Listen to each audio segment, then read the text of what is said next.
Мақтақыз бен мысық. Бұл екеуі дос болып жүреді. Мақтақыз үйін жинап жүріп, бір мейіз тауып алады да мысықты шақырады. Мысық келмейді. Қыз келмесең келме деп мейізді өзі жеп қояды. Жеп болған соң мысық келіп, неге шақырдың деп сұрайды. Мақтақыз айтпайды. Сонан соң мысық, ендеше қатығыңды төгем дейді. Мақтақыз, мен құйрығыңды кесіп аламын дейді. Мысық қатықты төгеді. Мақтақыз мысықтың құйрығын кесіп алады. Мысық, апа, құйрығымды берші дейді. Мақтақыз, менің қатығымды төле дейді.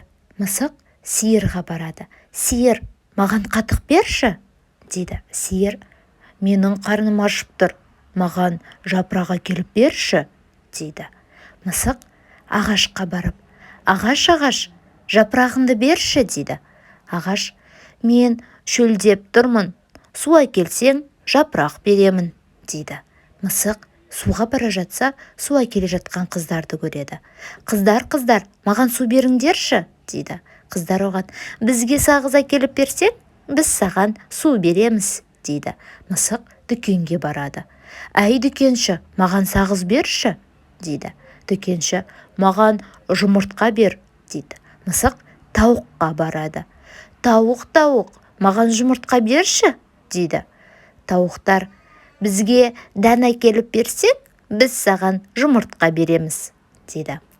Мысық енді не қыламын деп бара жатса, бір үн қазып жатқан тышқанды көреді. Мысық тышқанды бас салады.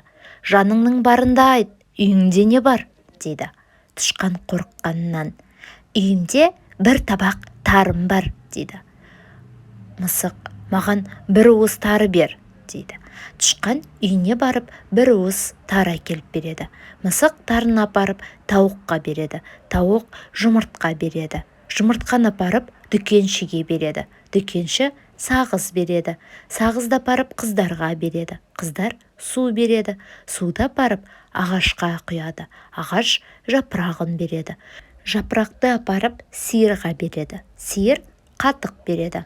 Қатықты апарып мақтақызға береді, ал мақтақыз мысықтың құйрығын береді.